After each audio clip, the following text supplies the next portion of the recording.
I decided to make flatbread and meatballs. This was inspired by Turkish food.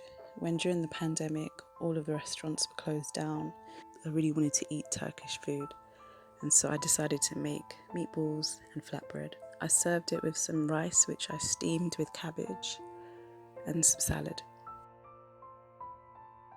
First off, started by sifting in flour into a bowl. I used self-raising flour, but you can use plain flour as well. I sprinkled in some salt into the flour mixture, some parsley, and then I added in water and mixed everything in together.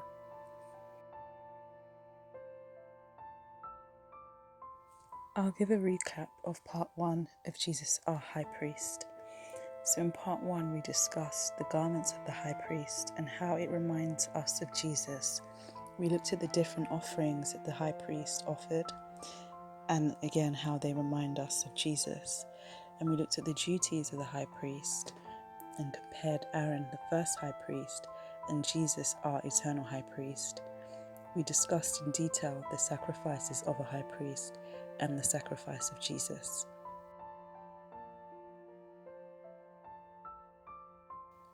And then I kneaded the dough for about 5 minutes. In this part, which is part 2, we'll explore more of the symbolism from the Bible, such as the Ark of the Covenant and the Holy of Holies, and how that reminds us of Jesus. We'll also discuss who Jesus is and the role of Jesus in God's divine plan of salvation for the world. I was really interested to see parallels between the Holy of Holies, the Ark of the Covenant, and Jesus.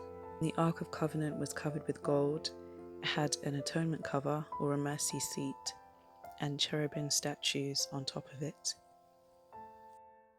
Inside the Ark of Covenant was the manna, the tablets of the law, and Aaron's rod that had budded.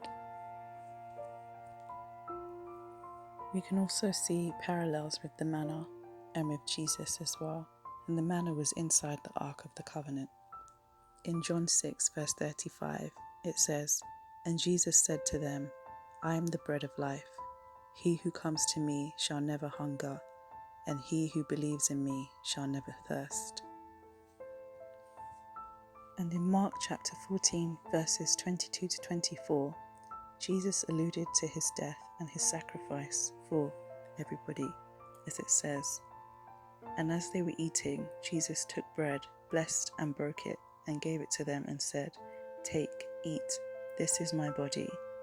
Then he took the cup, and when he had given thanks, he gave it to them, and they all drank from it.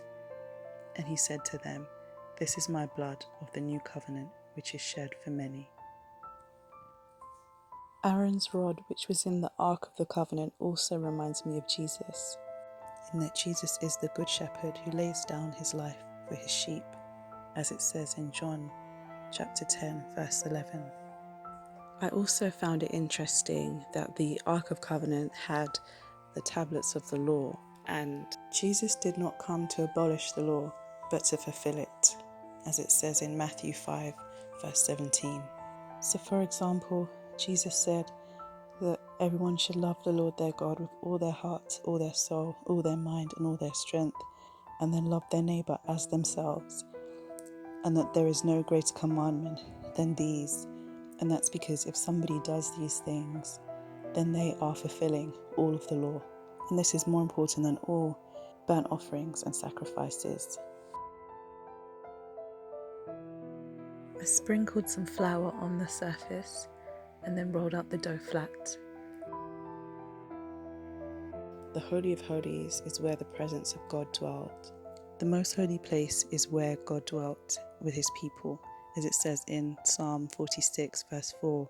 When we look at the Holy of Holies, it's interesting that in Isaiah 7 verse 14 it says, "Jesus is Emmanuel," which means God is with us.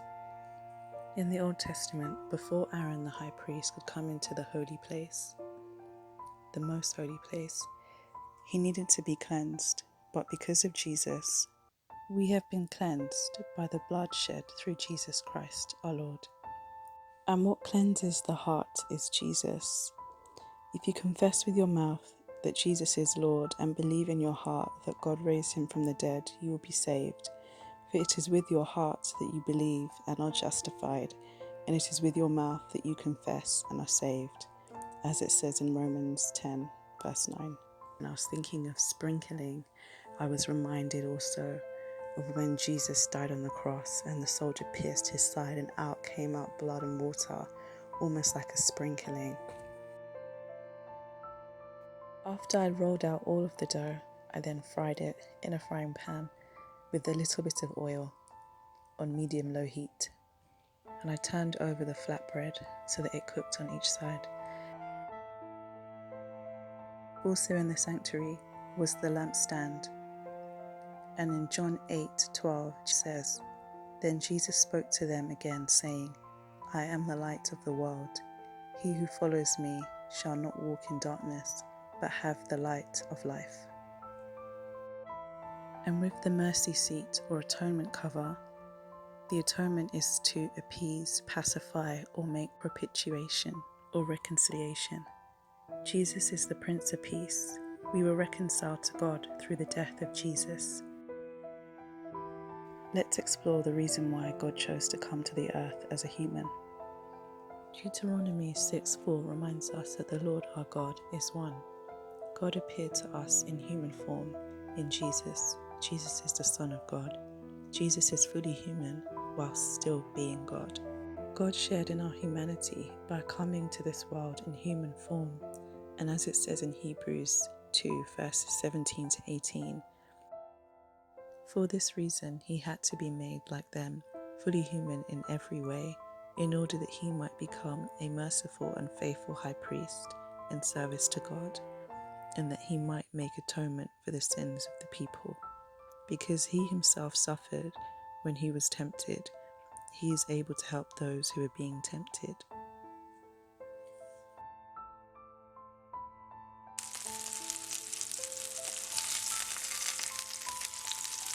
To make the meatballs, I used lamb mince. I chopped half an onion, a tablespoon of parsley, 1 egg, black pepper and salt, and paprika. I then mixed everything in together with my fingers.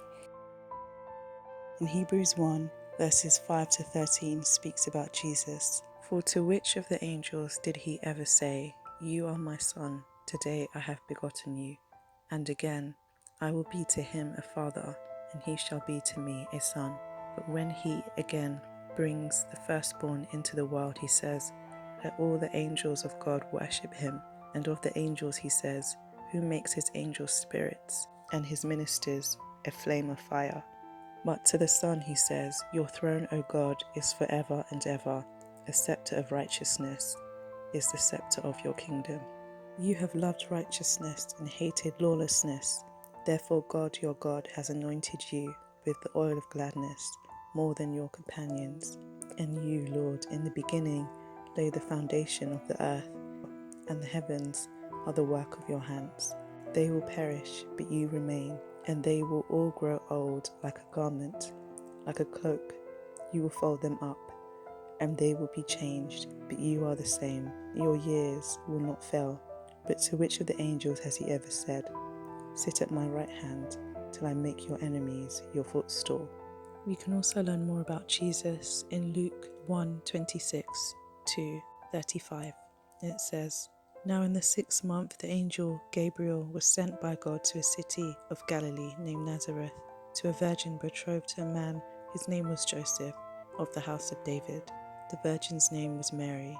And having come in, the angel said to her, 'Rejoice, highly favoured one, the Lord is with you. Blessed are you among women.' But when she saw him, she was troubled at his saying, and considered what manner of greeting this was. Then the angel said to her, 'Do not be afraid, Mary, for you have found favour with God. And behold, you will conceive in your womb, and will bring forth a son, and shall call his name Jesus. He will be great, and will be called the Son of the Highest. And the Lord God will give him the throne of his father David, and he will reign over the house of Jacob forever, and of his kingdom there will be no end.'" Jesus Christ, our high priest, offered himself as a sacrifice for us. Jesus dying And sacrificing himself and offering his blood for us was a one-time sacrifice that was needed to cleanse us from all of our sins. And so there was no longer a need for a high priest to go into the Holy of Holies once a year, every year, to offer sacrifices, because Jesus was perfect and without blemish, without sin. So he was able to be that perfect sacrifice for us, that one-time sacrifice forever. And I rolled it into a compact meatball and fried the meatballs with a little bit of oil with medium-low heat. I turned the meatballs over to make sure that each side browned and cooked, and it took between 5 and 10 minutes to cook. Because of this sacrifice of Jesus, there is no longer a need for any other sin offering. And as it says in Hebrews 10, verse 19 to 23, therefore, brothers and sisters, since we have confidence to enter the most holy place by the blood of Jesus, by a new and living way open for us through the curtain, that is his body, and since we have a great priest over the house of God, let us draw near to God with a sincere heart and with the full assurance that faith brings, having our hearts sprinkled to cleanse us from a guilty conscience, and having our bodies washed with pure water, let us hold unswervingly to the hope we profess, for he who promised is faithful. Ephesians 5:2 informs us that Christ gave himself for us as an offering and a sacrifice to God for a sweet-smelling aroma. And as we can see in Luke chapter 3, verses 21 to 22, it says, when all the people were baptized, it came to pass that Jesus also was baptized, and while he prayed, the heaven was opened, and the Holy Spirit descended in bodily form like a dove upon him, and a voice came from heaven which said, you are my beloved Son, in you I am well pleased. And Jesus has set us free from the law of sin and death, as it says in Romans 8:2, and Romans 6:23 says, for the wages of sin is death, but the gift of God is eternal life in Christ Jesus our Lord. I hope you enjoyed the video. Thanks for watching. Bye.